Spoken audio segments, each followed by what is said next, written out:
이게 6번째 시간인가 그럴 텐데요. 클린코드 이번에는 클래스에 대해서 어떤 클래스가 좋은 클래스인지 이야기를 해보려고 합니다. 이 챕터의 시작은 이런데요. 코드의 표현력과 그 코드에 이루어진 함수에 아무리 신경 쓸지라도 이 더 높은 차원의 신경 써야 될 문제가 있다라는 거예요. 그래서 그런 부분까지 우리가 신경을 써야 진정한 클린 코더가 될 수 있다고 이야기를 하고요. 이 클래스를 정의하는 표준이 먼저 나옵니다. 그래서 우리가 뭐 클래스 이렇게 쓰잖아요. 퍼블릭, 클래스 뭐 해가지고 이렇게 해서 여기 내용을 채우게 되는데 그 자바 표준은 먼저 변수 목록이 나온다고 합니다. 먼저 변수 목록을 쓰고 그 다음에 정적 비공개 변수가 나오고 비공개 인스턴스 변수, 그래서 변수 함수, 공개 함수가 나오고 비공개 함수 같은 경우는 그 비공개 함수를 호출하는 공개 함수 다음에 넣어서 이 신문 기사처럼 읽히도록 클래스를 구성을 하라고 조언을 합니다. 추상화 단계를 순차적으로 내리라고 하는 거고요. 그리고 캡슐화에 대한 이야기를 하는데요. 이 캡슐화라는 것은 결국 캡슐화의 정의에 대해서 이야기가 참 많지만 보통 값과 연산의 집합이다 라고 말하면 다들 동의할 만한 정의라고 생각을 해요. 그래서 캡슐화를 할 때는 이 숨겨야 돼요. 숨겨야 되잖아요. 그래서 보통 어떤 변수들은 인스턴스 변수들은 다 프라이빗으로 보통 선언을 하는 게 일반적인 원칙이고요. 그때 그냥 이런 식으로 캡슐화를 하면 되는데 여기서 이야기를 하는 것 중에 하나는 이 변수나 유틸리티 함수를 반드시 숨길 필요는 없다고 이야기를 하고 또 가끔은 이 프로텍티드 같은 걸로 선언을 해서 테스트를 하기 위해서 예를 들어 프라이빗한 어떤 펑션을 테스트를 하고 싶을 수 있잖아요. JUnit으로 우리가 테스팅 프레임워크를 이용을 하면 객체를 생성해서 그 함수를 테스트하고 싶은데 프라이빗으로 선언이 돼 있으면 테스트할 수 하기가 좀 어렵거든요. 그런 측면에서 막 프로텍티드로 선언해서 뭐 상속을 한다거나 그런 식으로 뭔가를 방법을 강구를 한다고 하는 건데요. 근데 이게 좋은 건 아닙니다. 명확히 좋진 않고요. 저희가 좀 첨언을 드리는 거는 이거는 장단점이 있는데 보통은 좋지 않은 시험 수준까지도 갈 수 있어요. 왜냐하면 우리가 시험을 한다라는 것은 결국 퍼블릭 API를 시험을 한다는 거거든요. 근데 우리가 프라이빗한 어떤 메소드까지 시험을 한다는 거는 그 세부 구현에 의존하는 경향이 생길 수 있어요.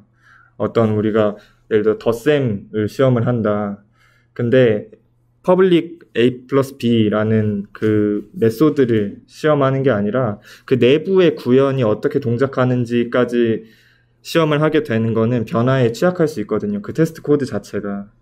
그렇기 때문에 프라이빗한 메소드를 테스트하기 위한 방법은 좀 다양한 방식으로 강구가 돼야 될 필요가 있는데 이런 뭐라고 하죠? 이런 것들을 접근 지시자를 바꾸면서까지 그런 식으로 하는 거는 여러 가지 트레이드 오프가 있을 수 있으니까 좀 상황에 맞게 잘 활용을 하는 게 중요하다라는 거고요. 그리고 클래스를 만들 때 원칙이 나오게 됩니다. 클래스는 작아야 한다라고 이야기를 해요. 그래서 함수도 마찬가지로 작게라고 이야기를 했었는데 클래스는 무조건 작게가 기본 규칙이라고 합니다. 이 함수는 그냥 행수로 크기를 측정을 했었는데 클래스의 크기를 측정하는 어떤 그 기준을 제시를 하는데요. 클래스가 맡은 책임을 센다고 합니다. 그래서 여기와 관련된 게 바로 SRP 원칙이죠. 지금 하나의 클래스가 소개가 되는데 슈퍼 대시보드라는 클래스가 소개가 됩니다. 공개 메소드 수가 약 70개 정도 된다고 해요. 지금 이렇게 내려보면 이렇게 수많은 메소드들이 존재하게 되는데요. 지금 딱 봐도 너무나도 많은 메소드들이 있어서 머리가 아프죠. 그래서 슈퍼 대시보드를 한번 줄여봤대요. 이 저자가 엉클밥이라는 사람이 줄여봤는데 말 그대로 이 자바에서 UI 프레임워크에서 어떤 대시보드 뭔가 가운데에 뭔가 역할을 하나 봐요. 그래서 이렇게 바꿔봤대요. 이 last focused component를 가져오는 메소드하고, 그리고 마지막으로 포커스된 그 컴포넌트를 설정하는 거하고, 그 다음에 버전 넘버들을 가져오는 그런 메소드들 이 두 개로 나뉘는데요. 이렇게 보면 또 책임이 두 개라고 볼 수 있거든요.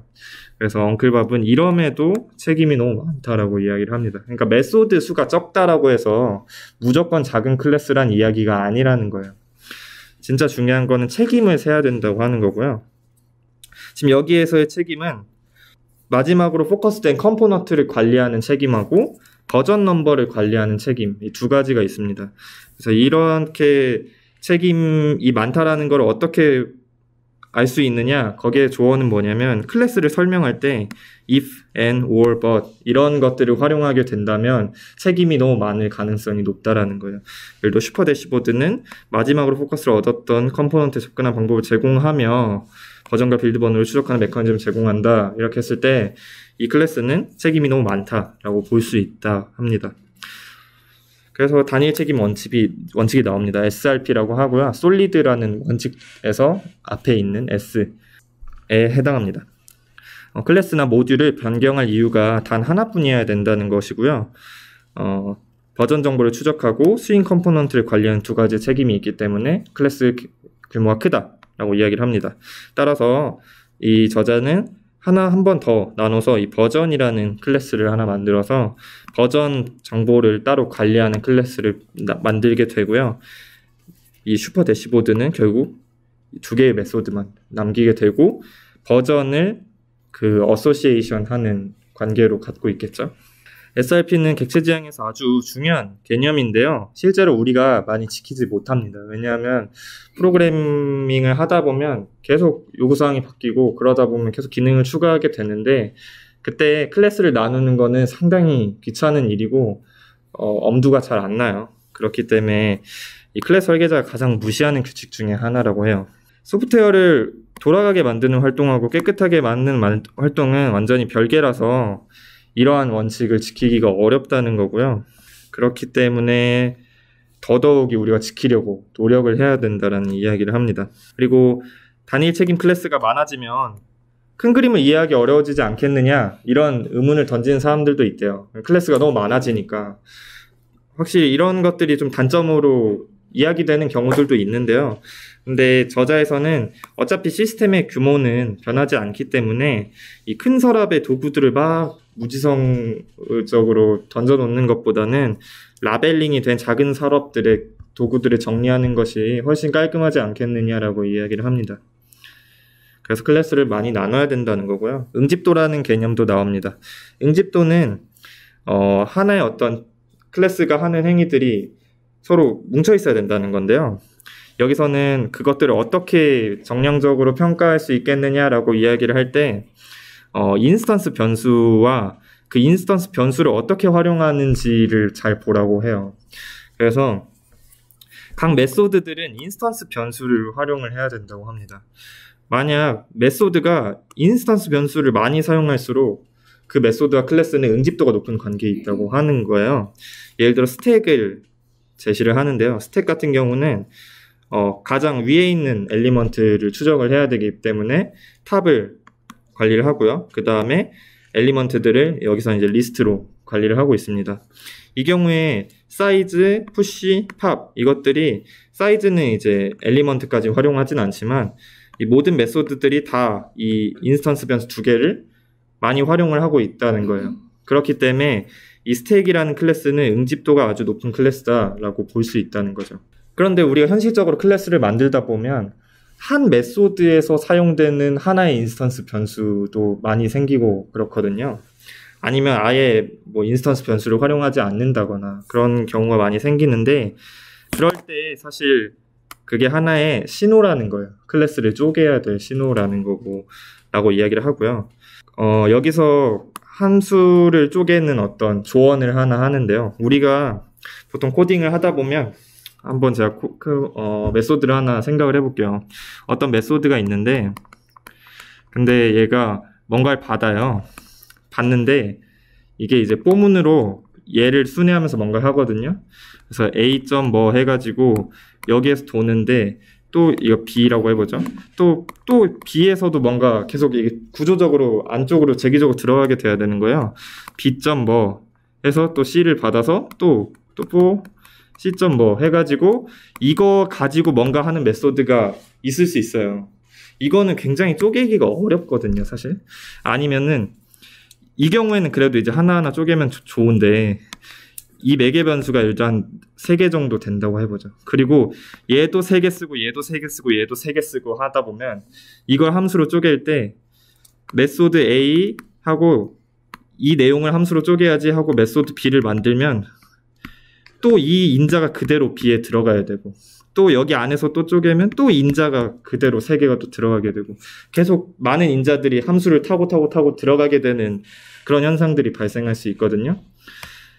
이런 경우에 함수를 쪼개기가 너무 어렵다는 거예요. 이게 정말 좋은 방법인가? 그런 의문이 들 때도 있고.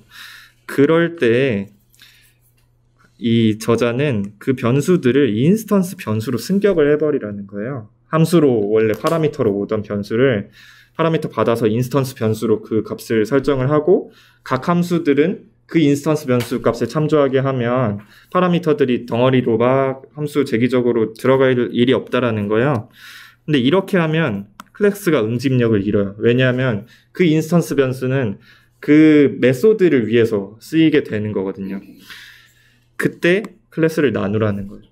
그래서 어떤 클래스를 나누는 메커니즘을 지금 이야기를 하고 있습니다. 큰 함수를 작은 함수로 쪼개다 보면 결국 그 함수들이 서로 응집력을 잃게 되면서 클래스가 쪼개져야 될 원인이 생긴다는 거예요.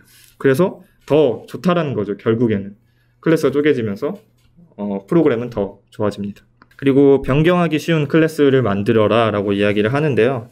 여기는 이제 DB를 우리가 접근을 하기 위해서 SQL이라는 클래스를 만들었대요. SQL 문자열을 만드는 클래스래요. 그래서 SQL 같은 경우 뭐 create, insert 이런 걸 할 수 있잖아요. 그러면 우리가 그거를 원래는 직접 써야 되는데 뭐 insert하고 오브젝트 필드를 넣으면 알아서 스트링으로 SQL 문자열을 만들어 준다는 거예요. 근데 이런 경우에는 새로운 SQL 문을 딱 지원을 하려고 하다 보니까 이 SQL 클래스를 손대야 된다는 거예요. 이 SQL 클래스 메소드 하나 더 추가해야 되지 않겠어요? 그러면은 SRP를 위반한다는 거예요. 다양한 SQL 문 유형에 따라서 계속 변경이 가해져야 되기 때문에. 그리고 이런 변경이 왜 안 좋냐면 수많은 클래스에서 지금 다 SQL을 의존하고 있을 거라는 거예요. 근데 제가 여기에서 메소드를 하나 수정하고 추가하고 뭔가 수정하고 했을 때 그 영향이 모든 의존하고 있는 클래스들에 가기 때문에 좋지 않다는 거죠. 그래서 이런 식의 설계는 굉장히 안 좋다라고 하는 거고요. 변경하기 쉬운 클래스의 제시는 이렇습니다. SQL이라는 클래스를 abstract하게 만들고요. create SQL, select SQL, insert SQL 이런 식으로 각자 다 SQL을 상속하게 만드는 거예요. 이렇게 하고 generate라는 메소드들을 다 공통으로 갖게 됩니다. 그러면 우리가 뭔가 만들고 싶다, create 문을 쓰고 싶다 그러면은 new create SQL 해가지고 그 어떤 인자를 주게 되고 걔를 generate 하면 메소드가 그 SQL 문이 완성이 되는 거죠. 이런 식으로 설계를 했을 때 개방 폐쇄 원칙을 아주 잘 지킬 수 있게 되는데요. 왜냐하면 어떤 새 기능을 넣을 때 그냥 SQL 클래스를 하나 더 만들면 된다는 거예요. 기존에 있던 클래스들의 전혀 변경에 영향을 가지 않고 새로운 클래스를 생성하는 것만으로 기능을 추가할 수 있게 되기 때문에 훨씬 더 좋은 클래스의 구조가 만들어진다는 거고, 그래서 이상적인 시스템에 대해서 이야기를 합니다. 새 기능 추가할 때 시스템을 확장할 뿐 기존 코드를 변경하지 않는다. 이러한 어떤 구조를 갖기 위해 노력을 해야 된다는 거고요. 그다음 변경으로부터의 격리입니다. 이거는 살짝 좀 어려울 수도 있는데, 왜냐면 테스팅이 나와서 좀 테스팅에 대한 개념이 없으면 조금 이 코드가 익숙하지 않을 수 있겠는데요. 이 요구사항이 변하기 마련이라는 거예요. 그래서 상세한 구현에 의존하면 클래스가 변경에서 굉장히 취약해집니다. 그래서 우리는 인터페이스와 추상 클래스 이런 것들을 이용해서 원래는 아주 상세한 클래스를 의존하는 형태가 됐었는데 이거를 이제 인터페이스를 이용해서 따로 하고 다른 클래스는 얘한테 직접 접근하는 게 아니라 인터페이스에 접근하는 거죠. 이렇게 했을 때 인터페이스는 변하지 않으니까 이 아래의 클래스의 변경의 영향이 위쪽으로 가기 어렵다는 거죠. 이런 식으로 항상 관리를 하게 되는데 한번 상세한 구현에 의존하는 코드는 테스트가 어렵다라는 것들을 이제 설명을 하려고 해요. 이 포트폴리오 클래스를 만든다고 하는데 이거는 주식 클래스예요. 내가 갖고 있는 주식이 몇 주고 거기에 있는 주식 총계가 얼마여서 나는 몇 달러치의 가치를 지니고 있는지 그런 것들을 알려주는 포트폴리오 클래스를 만들려고 하는데요. 이게 가능하려면 웹에서 예를 들어 야후 파이낸셜 홈페이지를 갈아서 내가 갖고 있는 주식 티커 코드를 얻어서 그 가격이 몇 달러인지 알고 그 가격의 총계가 맞는지 확인해야 될 거 아니에요. 근데 그걸 테스팅 하려고 하다 보니까 이게 어렵다는 거죠. 왜냐하면 주식 가격이 계속 변하잖아요. 오늘 예를 들어 제가 구글 제가 한 주 있어요. 오늘은 109달러가 나와야 돼요. 내일 되면 110달러가 나와야 될 수도 있잖아요. 그러면 그 가격을 매일 제가 수정해 볼 수는 없잖아요. 눈으로 확인해야 되는 상황이 생기거든요.